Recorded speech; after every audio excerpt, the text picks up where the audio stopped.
Okay, I'm going to try to explain basic behavioural psychology in the time that it takes me to make my normal breakfast omelette.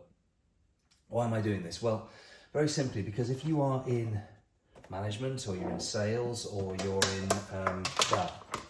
in life, then to some extent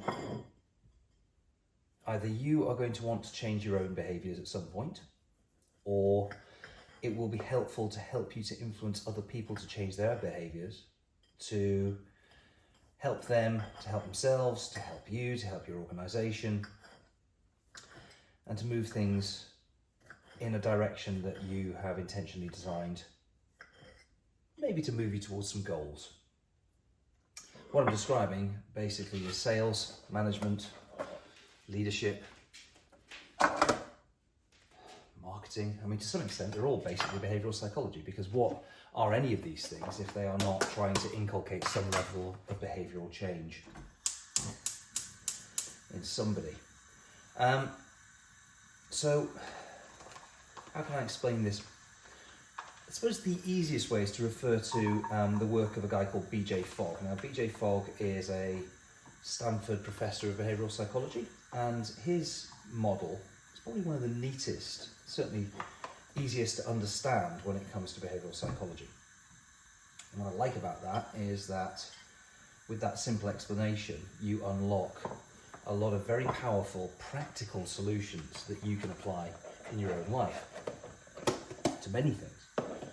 He wrote a book called Tiny Habits, not to be confused with Atomic Habits, which obviously is the James Clear bestseller. And Fogg's behavioural model, well, let's just put it this way. Some members of his student faculty, people who were in his class, applied his model and went on to invent a thing called Instagram, which, if you know anything at all about social media, you know that it's, well, kind of addictive, which means this is a model that works.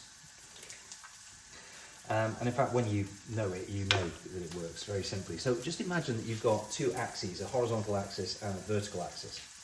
On the vertical axis, you've got capability.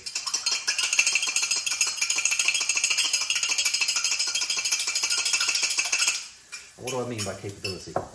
Well, capability is how easy it is to do something. Do you have the ability, do you have the technical competency to do it? And are there any barriers in your way?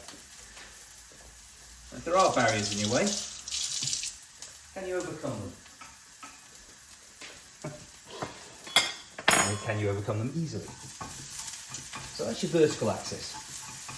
Meanwhile, on your horizontal axis, you've got motivation. Now, motivation, in its simplest form, I mean, there are multiple different elements to human motivation, different things that motivate us. Things like status, certainty, autonomy, relatedness and connection with other people, fairness, novelty, the desire to be the best that you can be, so, the desire for competency. All of those things are human motivators. But those sit at the gain end of the spectrum. At the other end of the spectrum, you have the pain end of the spectrum, and pains are things that we want to move away from. And typically the immediate motivator, the thing that is the prime mover, if you will, for action, is usually wishing to get away from something that is uncomfortable or that we're not happy with. Basic, simple lesson in life: fat and happy doesn't move. Sadly, if you're sitting on the couch, eating a pizza, drinking a beer and watching your favourite Netflix show, chances are, unless something bad happens, you're not really going to move away from that. And that bad happening, by the way, could be a fear of something bad happening. Anyway, those are two of the elements: your motivation and your capability. And very high motivation, you can probably get away with relatively low capability because you'll try harder because you're really motivated to do it. Very high capability, well, you don't even have to be that motivated to do it because it's just easy, so you just follow the line of least resistance. And that already, those two elements tell you an awful lot about behaviourism. But there's a third element, and that third element is a trigger or a prompt, which is something that is salient, that is pretty much in your face, that triggers you to actually take the action. And this is where the Instagram guys put that little red dot that appears on the application symbol and the little bing that tells you you've got something else to look at. And so when you do that, you click on the app, and then, well, the capability is easy. You just keep scrolling, keep scrolling, keep scrolling, keep scrolling. And the motivation is there because you get the occasional little dopamine hit. So very, very high capability, very salient prompt. Even if your motivation is relatively low, you'll lose 45 minutes disappearing down an Instagram rabbit hole. And so the long day wears on and your positivity drops off a cliff. But the point that I'm making here is that if you want to help somebody to change their behaviours, or if you want to change your own behaviours, first thing you need to do is work out what their motivations are. Do they have genuine emotional and intellectual commitment to making a change? Do they see the reasons for moving? Do they recognise that the risk of staying as they are right now is greater than the risk of changing, and that the potential for gain is greater than anything that they currently have? Do they have the confidence and conviction that you're the best person to be advising them and helping them, if indeed that is what you're trying to do? And have you made them feel safe enough to actually take the risk of making that change?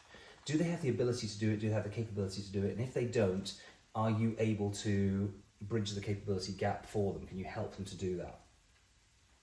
And finally, what's the trigger? What's the salient thing that's going to be in their face saying, this needs to happen, this needs to happen, this needs to happen? Now, it can be something as simple as, if you want to build a habit of creating a protein-rich breakfast and having an omelette every morning, which I do and have done for many years now, then you just simply create the trigger of flicking on the switch for the kettle to be one of the last things that you do before you start making your omelette. Or maybe, as it is for me, it's very simply the case of pre-preparing my peppers and things like that and putting them into a Tupperware the night before, so that when I open the fridge to get my morning juice out, I see the peppers there, and that triggers me to actually start making the omelette. You can do the same with exercise. You can do it with any behaviour that you want to inculcate into your life. And so there you go. In more or less the time that it took me to make the omelette, I've explained basic behavioural psychology to you. Hope that's helpful.